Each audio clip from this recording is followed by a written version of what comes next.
80% of the stucks that happen in the first 20 minutes are due to the wrong tire pressure. Many newbie off-roaders quit off-roading because they keep struggling for weeks and weeks, months and months, and their confidence is over big time.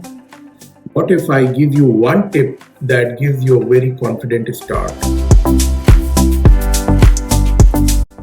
Hello guys, I am Tariq. My YouTube channel and Instagram handle both are torque.converter. In the UAE and Middle East, off-roading in desert is a very common adventure sport. All you need is a capable 4x4, some techniques, and you are good to go. I always advise you to start with a proper off-roading club because they guide you in a disciplined and a controlled environment. Today I'm going to talk about a very important topic, yet a highly ignored one by newbie off-roaders when they start off-roading in the desert.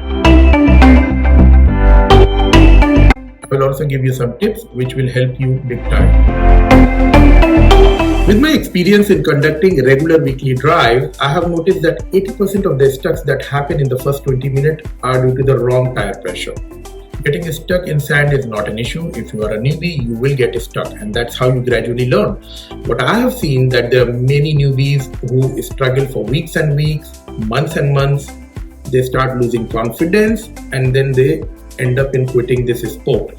See, quitting something out of choice is one thing. Quitting something because you're being rejected is another. And this is something that we really don't want. There are many factors of getting stuck in the sand, and tire pressure is one of them. I'm not going to cover all of the factors in this video. We'll try to cover them later. However, for now, let's keep our focus only on the right pressure in the tire. If you still need help, let me know. I will try to cover them for you. I'm also not going to cover basic do's and don'ts. What are the equipment you need to carry to deflate the tire, how to do that. Not because I don't have much to say, but a lot has already been said. There are many tutorials available online and offline. You can consult them. Here I will only give you certain tips which can help you big time. The first thing newbies are advised is to deflate tire pressures to 15 in all the four. Okay, and why so? Because when you deflate, you actually increase the footprint, the contact surface area between the tire and the sand. See, when we drive on the road, which we normally drive at 32 psi, 35, 38, 40, depending on the vehicle we drive, at such a high pressure, your tire is hard and it acts like shovel and it will dig the sand. So when you deflate, you make it softer and it will give you much better traction, much better result on the sand. Then there are many factors which actually decide what your initial tire pressure should be, like what your tire make is, what is the size of it, what is the car you're driving, what is the texture of the sand, is it powdery, coarse, wet, dry, your level of drive, your style of drive. I'm not going to cover them in this video, we'll talk about it later. So now let's talk about certain tips that can help you big time. To be honest, I'm not a very big fan of 15 psi. However, even if newbies are briefed to go down to 15, I see that they reluctantly go down to 15.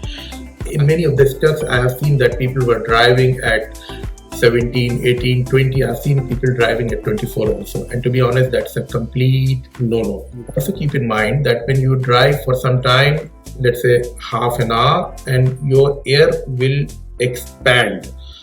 Okay, in the hotter weather and hotter sand, this air will expand more. So imagine what you actually started at 15 would become 17 and 18, and it's not a good pressure to drive in the desert.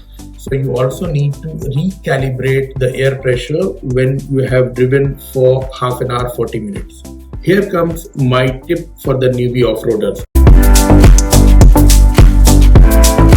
I suggest don't start at 15 psi, go even lower. Keep 13 psi in the front and 11 psi in the rear.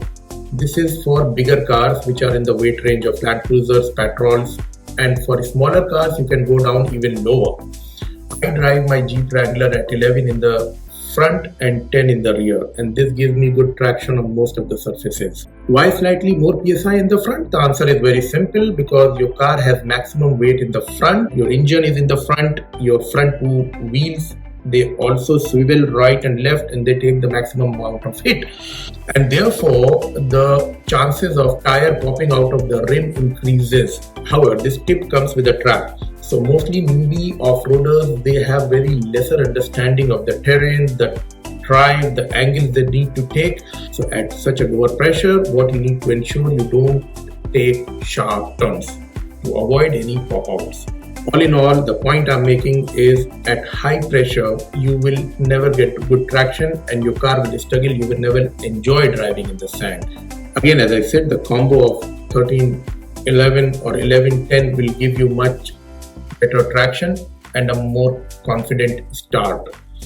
Offroading is a game of techniques and your confidence. However, never get overconfident.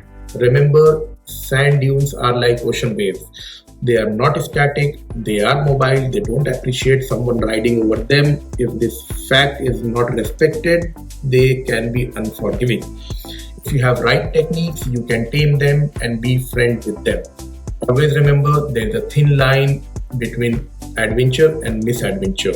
We do offroading for fun and not to show our muscles. This is a sport, not a competition. Always carry basic off-roading gears when you go to off-roading, enough water, refreshment for yourself, for your passenger. One thing that you don't need to carry at all is the ego. Keep it at home, please, and if possible, never ever bring to off-roading. Back to the point, try this tip on your next drive, lower down your tire pressure to these numbers and let me know the difference you felt. So this is it for now. Please let me know how you felt about this video. Drop in your comments, any advice, any suggestion in the comment box below. Try to subscribe, like and share it. More to come in the next video. See you. Thank you.